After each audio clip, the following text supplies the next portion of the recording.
Now, let's just say life hasn't been the same ever since Atalanta got knocked out by Club Brugge in the Champions League. Now, of course, there were some happy moments, like a 5-0 hammering of Empoli, and then it was followed up by a 4-0 spanking to Juventus. But life deep down just hasn't been the same for Atalanta. Atalanta, as of now, have lost back to back to back games in the Serie A. They've lost their last 3 games in the Serie A.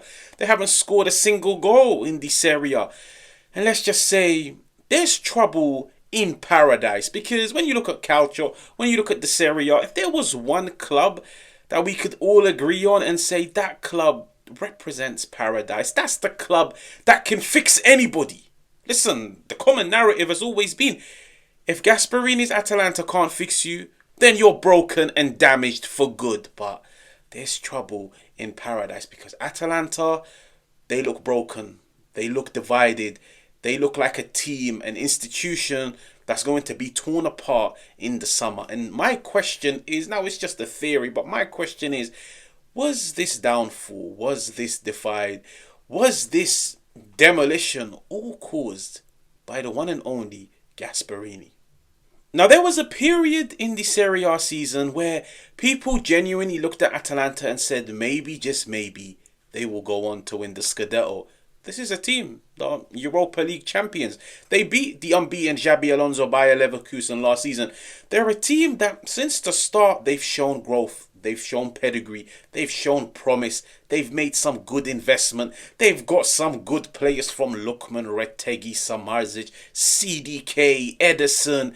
Listen, it's a team of promise. It's a team of talent. And it was a team that you could see had reached a period in their cycle. They can compete for the Scudetto. They can compete with Napoli. They can compete with Inter. They can reach the latter stages of the Champions League. There was a period in the season, I was like, maybe, just maybe, expect the unexpected in this Serie A this season. But, oh boy, was I wrong. Boy, oh boy, was I humbled. Now, let's just go back to where the trouble really started. Atalanta, Club Brugge, they lose 3-1. Now, it's a Champions League playoff game where people looked at Atalanta and Gasperini said, you should get the beating of the Belgian opposition. But let's just say that wasn't the case. But they got more than just a hammering and a defeat and an elimination. They also got a massive breakdown in communication, a breakdown in a relationship between the manager and their so-called best player, Ademola Lookman. Now, everybody knows what happened. I don't need to remind you. Lookman misses a key penalty in a key period of the game. Gasperini, after the game, comes out and just throws the reigning African Player of the Year under the bus. Atalanta's best player under the bus by saying he is the worst penalty kick taker I have ever seen. Now, I always tell myself, time and place. You're not always going to impress a manager.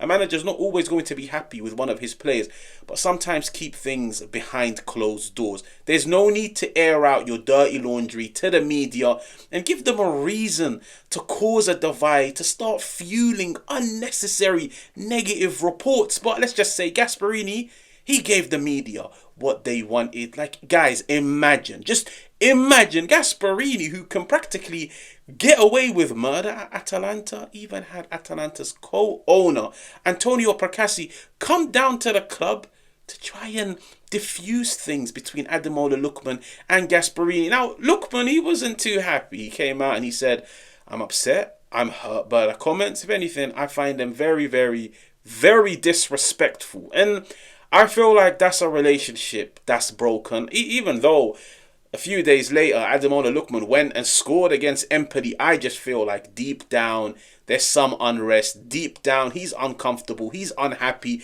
He's unsettled. He knows if I was to hand in a transfer request, clubs worldwide will come in for my signature. But for me, that was like the beginning of the end of this entire Atalanta story, because ever since then, like I said, besides a few spankings of Empoli and Juventus, Atalanta have not looked the same. And even when you look at the game today against Lazio, simple mistakes that you don't really see in the top flight in high-level football.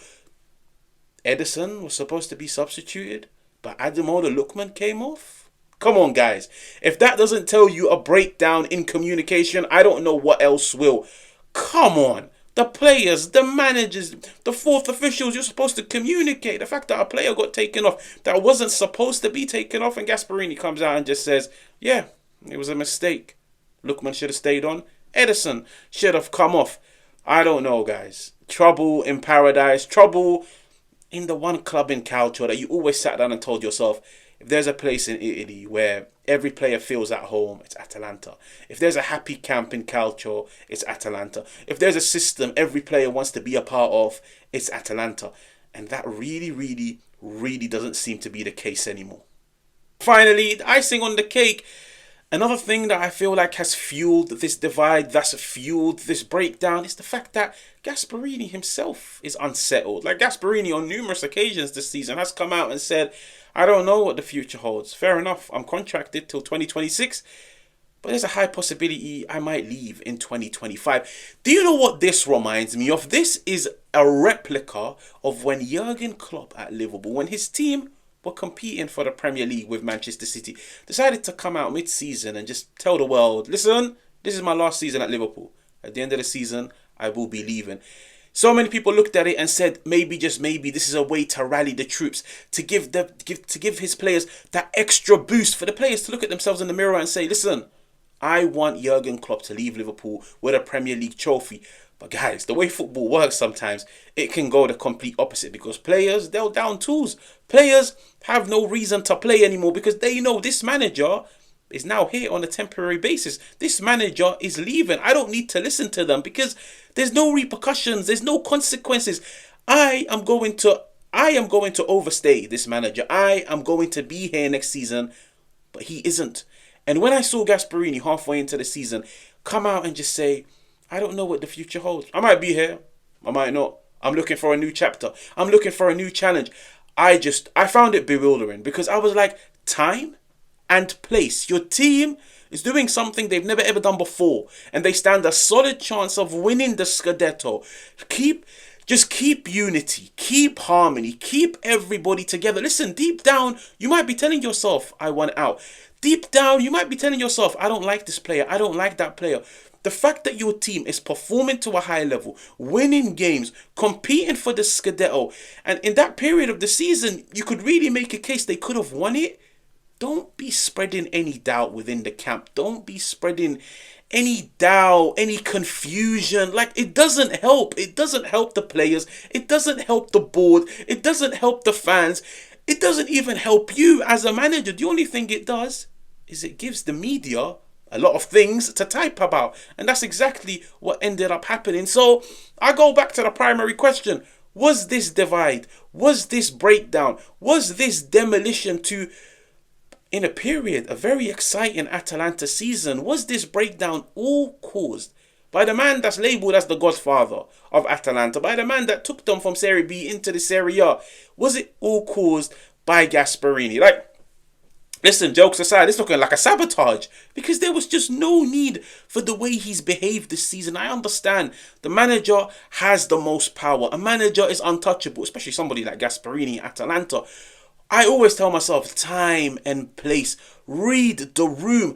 Understand that some things need to remain behind closed doors. Some things need to remain between you and the chairman and the owners. Some things need to remain between you and the players.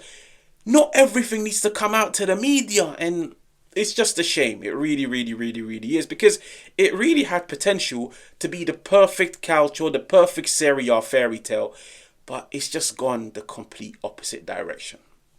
Now, I would love to hear you guys' opinions in the comments, and I will catch you guys on another one.